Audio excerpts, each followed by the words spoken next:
Sensex और 7 point नीचे Nifty, bank Nifty भी 80-82 पॉइंट फ्लैट कारोबार कर रहा है और मिड कैप इंडेक्स भी एकदम फ्लैट है। हालांकि है ग्रीन में, लेकिन 2 ही 3 पॉइंट है, लेकिन अच्छी खासी एक शॉर्प फॉल उसके बाद संभलने की कोशिश कर रहा है। आज के मेहमान है गौरव बिस्सा, इनक्रेड इक्विटीज़ के वाइस प्रेसिडेंट। गौरव जी, बहुत बहुत स्वागत है आपका। Good morning. क्या लग रहा है सर, ये पिछले 2-3 दिन से हम लोग देख रहे हैं कि एक बार खुलने के बाद 10:30 बजे के आसपास एक वी शेप बनाता है, तो आज का वैसा ही होगा? देखिए, लग रहा है कि एक रेंज, एक दायरे में निफ्टी ट्रेड करे। उसके एक दो कारण हैं। एक, अगर आप ऑप्शन देखेंगे तो 21,000 के कॉल और पुट का कंबाइन हुआ है। अगर आप देखेंगे तो सबसे ज्यादा हुआ है कॉन्सेंट्रेशन वहां पे। तो जैसे आपके चल रही आप कहते हैं मैक्स पेन के हिसाब से, तो वो लग रहा है कि एक दायरे में सीमित रहेगा। एक ये रीजन इसमें हो सकता है। दूसरा, अगर आप देखेंगे निफ्टी के अंदर तो डेली चार्ट्स पे मजबूत है। डेली चार्ट्स पे आरएसआई मगर ओवरबॉट में जा रहा है। आवली चार्ट्स है उसके छोटे आप टाइम फ्रेम में अगर जाएंगे तो थोड़े डाइवर्जेंसेस भी आपको देखने मिल रहे हैं। तो यहाँ पे ब्रेकआउट्स के ऊपर है तो इसलिए मोमेंटम स्ट्रांग है, लेकिन चूंकि मोमेंटम इंडिकेटर्स थोड़ा अलग पिक्चर शो करें लोअर टाइम फ्रेम में, इसलिए ऊपर जो है लिमिटेड आपकी अपसाइड जा रही है। तो ये जो टग ऑफ वॉर हो रहा है, ये मुझे लगता है उसका कारण ये है।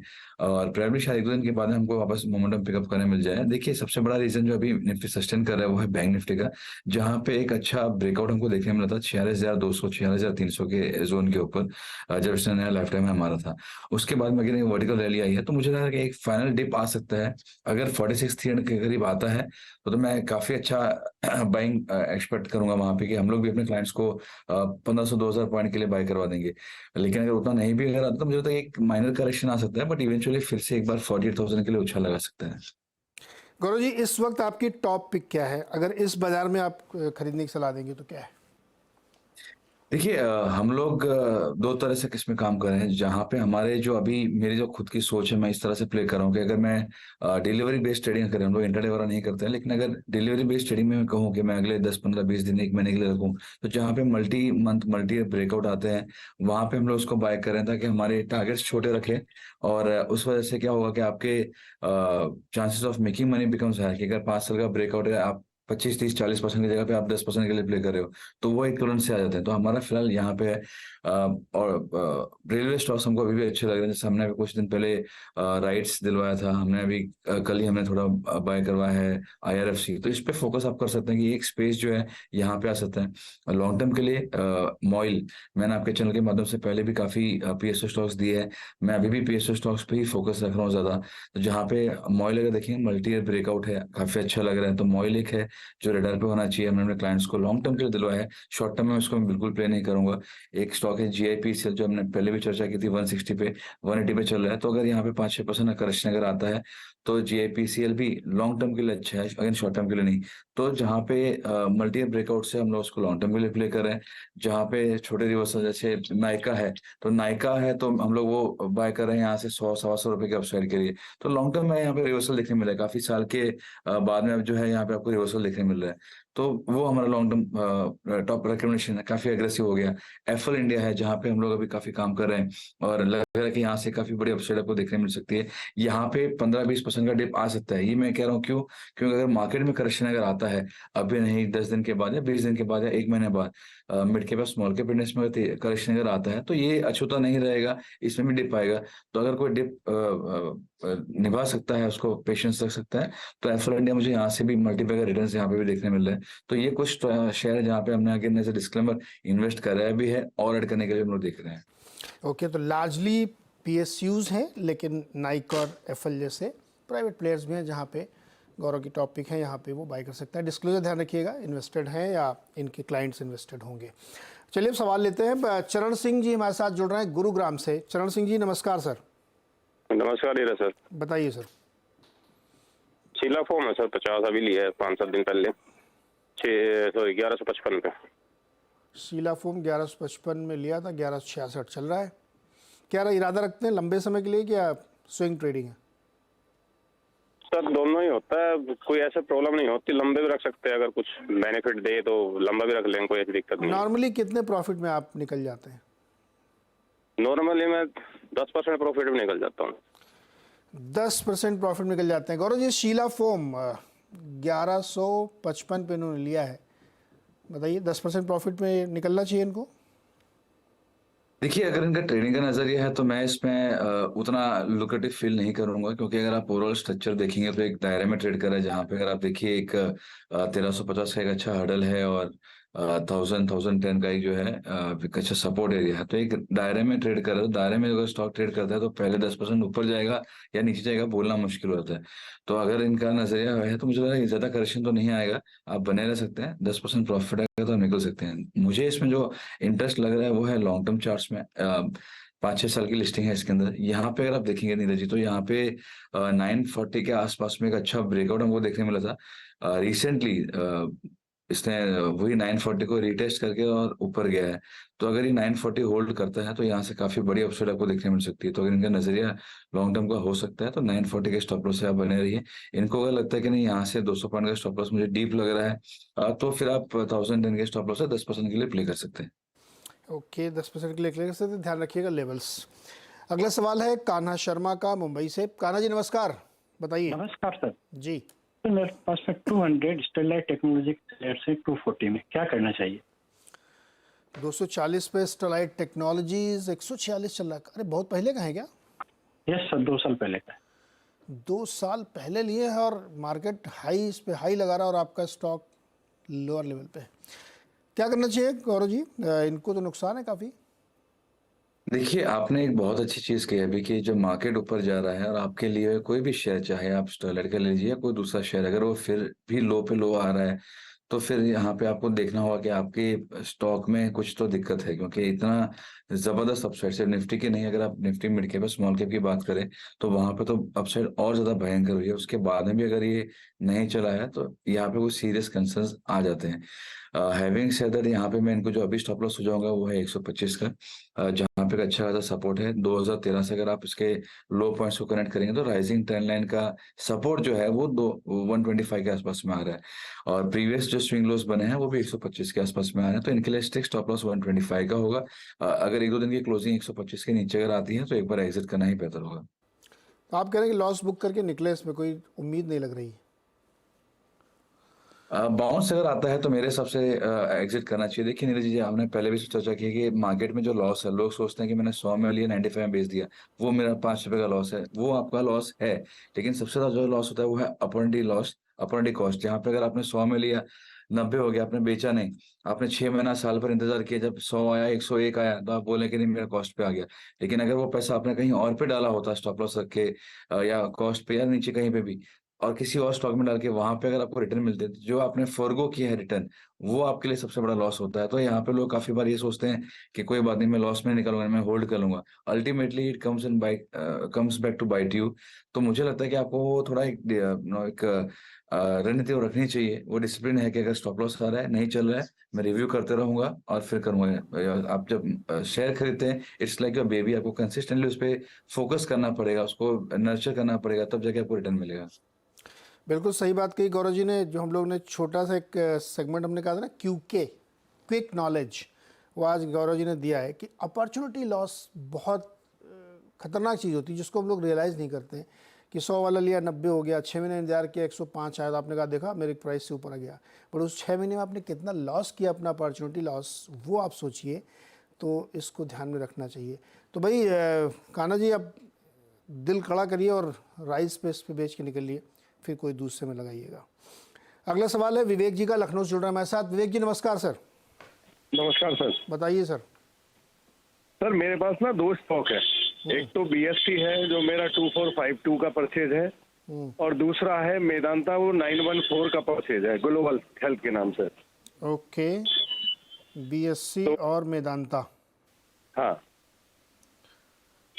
क्या करना चाहिए गौरव जी BSC पे और मेदांता पे? देखिए, BSC में तो मुझे क्लियर लग रहा है कि इन्होंने चेस किया है कि काफी मेरा मिस आउट हो गया, काफी मिस आउट हो गया, स्टॉक चलते जा रहा है, तो मोमेंट में हम भी बाय कर लो, ये उस हिसाब से लग रहा है। अदरवाइज कोई रीजन नहीं है कि अगर यहाँ पे कोई 2400 पे खरीदे। रिसेंटली जो हमने दिलवाया था वो 500 रुपये के आसपास में क्लाइंट को दिलवाया था। हम लोग 1200-1300 है, हम लोग निकल गए, थोड़ा बहुत ट्रेडिंग करा है, बट हमने लास्ट के 600-700 पॉइंट हमने कुछ नहीं किया है। और मेरा मानना वही होता है कि अगर आपसे जल्दी में आप बुक कर लेते हैं, बिकॉज नोबडी नोस कि मैं आज ले रहा हूँ तो मैं एग्जिट कब करूंगा। स्टार्टिंग में टारगेट होता है, वो टारगेट हिट हो गया, उसके बाद में स्टॉक कहीं पे भी जाए फर्क नहीं पड़ता है। यहाँ पे टू कीप थिंग्स सिंपल मैं कहूँगा, आप जो स्टॉप लॉस रहेगा 2100 का है, उसके नीचे अगर गया तो दिक्कतें और बढ़ सकती हैं। काफी वर्टिकल रैली हुई है, अगर आप RSI वीकली पे भी अगर देखेंगे तो काफी ओवरबॉट होने के बाद में अभी स्टॉक RSI फिलहाल जो है 73-74 के आसपास में चल रहा है। तो मुझे लग रहा है कि यहाँ पे थोड़ी दिक्कतें आपको देखने मिल सकती हैं, डाइवर्जेंसेस भी आपको वीकली में देखने मिले हैं। 2001 का स्टॉप लॉस है कि उसके नीचे गया तो दिक्कतें और बढ़ सकती हैं। ओके, और ग्लोबल हेल्थ में मेदांता जो है? देखिए, ग्लोबल हेल्थ की अगर बात की जाए तो यहाँ पे स्ट्रक्चर अच्छा था, अप ट्रेंड में था, हायर टॉप्स हायर बॉटम बन रहे हैं, लेकिन यहाँ पे भी मैं कहूँगा इनकी खरीदारी काफी ऊपर की है। हमने रिपोर्ट के माध्यम से हमने क्लाइंट्स को दिलवाया था। अगेन जैसे हमने कहा कि हमने बड़े ब्रेकआउट से बड़े रिवर्सल देखता हूँ, फिर वहाँ पे 10-15% के लिए प्ले कर रहा हूँ, बिकॉज मुझे काफी हैवी लग रहा था मार्केट के, यहाँ पे इतना भाग चुका तो कभी भी गिर सकता है। तो यहाँ पे मैं अगेन वही कहूंगा कि आप स्टॉप लॉस रखिए, आपके लिए जो स्टॉप लॉस होगा वो 875 का होगा, उसके नीचे अगर गया तो आप एग्जिट कीजिए। ये सारे स्टॉक्स जो है इनमें दिक्कतें नहीं है, लेकिन अभी जो रैली आपको देखने मिली है सभी में RSI जो है वो डाइवर्जेंसेस दिखा रहे हैं, तो मुझे वो चीज़ पसंद नहीं है। RSI डाइवर्जेंस मतलब ये नहीं है कि टॉप बन गया या बॉटम बन गया, लेकिन समथिंग इज नॉट राइट, बस वो एक दर्शाता है। तो एक स्ट्रिक्ट स्टॉप लॉस लगाइए और उसको राइट कीजिए। स्ट्रिक्ट स्टॉप लॉस के साथ इसको राइट करिए। राहुल के पास चलते हैं। राहुल जी नमस्कार, उन्नाव सुन रहे हैं, क्या सवाल है आपका? नमस्कार नीरज जी, नमस्कार गौरव जी। मेरे सर दो स्टॉक हैं। पहला है GSFC के 1160 शेयर है 158 के भाव पे, और दूसरा है RCF 1921 शेयर है 102 रुपए 50 पैसे के भाव पे। तो अभी इसको होल्ड करें या फिर इसको सेल करें? दोनों RCF और GSFC दोनों फर्टिलाइजर है। GSFC बताइए पहले, 158 वाला। देखिए, GSFC और RSCF दोनों, जैसे मैंने कहा कि आप, I am very bullish on this space overall, तो मुझे PSU स्पेस काफी पसंद है। और यहाँ पे अगर आप देखेंगे तो ब्रेकआउट्स वगैरह भी हुए हैं। यहाँ पे मैं कहूँगा अगर इनको पैसा बन रहा है GSFC में, आप पार्ट क्वांटिटी बुक कर लीजिए, बाद में आप राइड कर लीजिए, बिकॉज मैं अगर यहाँ पे मंथली चार्ट से अगर देखता हूँ तो ऊपर में थोड़ा सा हर्डल आ सकता है, संभावना है कि ऊपर में थोड़ा सा हर्डल आ सकता है। स्ट्रक्चर अभी भी हायर टॉप से हायर बॉटम बना है, अप ट्रेंड में ही है, तो फुल एग्जिट मत लीजिए, लेकिन आप पार्शियल क्वांटिटी एग्जिट करके उसको आप राइड कीजिए। वहीं RCF की, क्योंकि मैं इस पे पहले राय देना चाह रहा था, क्योंकि एज अ डिस्क्लेमर हमने अपने क्लाइंट्स को दिलवाया है।